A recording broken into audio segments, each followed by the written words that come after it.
Hello everyone, চলে এসেছি আবার একটা নতুন মিনি ব্লগ নিয়ে। তো আজকে হলো 11ই মে, আমার জন্মদিন, সেই নিয়েই মিনি ব্লগ। তো আজকে অনেক সকাল সকাল আমি উঠে গেছি ঘুম থেকে, আর এখন বাজে 10টা 5 কি 10। তো এখন আমি যাব স্নান করতে। আর সকালে ঘুম থেকে উঠে প্রথমেই খেয়ে নিয়েছিলাম চা টোস্ট। তারপর জলখাবারের জন্য বানাইছিলাম চিড়ের পোহা বা পোলাও যেটাকে বলে। তো খেতে হয়েছিল খুবই টেস্টি। আর তারপর আজকে জন্মদিনে তো কত রকমের রান্না। এইদিকে পটলের দোরমাটা করেছিল আমার বোন, আর এদিকে আলু পোস্তটা বানাইছিল মা। তারপর আরও কত কী রান্না, সব এক এক করে দেখাবো।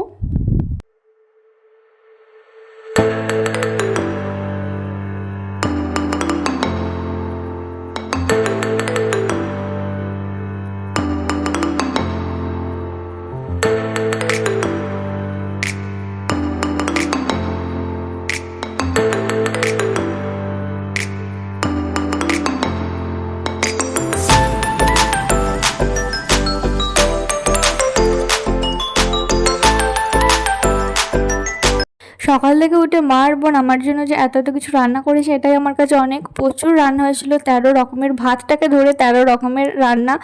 আর আমাদের জন্মদিন আমার আর বোনের এইভাবেই পালন করা হয়। মা সকালে পূজা দেয়, তারপর সে প্রসাদ খায়। তো তারপর অনেক অনেক কিছু রান্না বান্না করা হয়, পায়েস করা হয়। এটাই আমাদের জন্মদিন। তো কেমন লাগলো এই মিনি ব্লগটা অবশ্যই কমেন্ট করে জানিও, আর একটা লাইক করে দিও।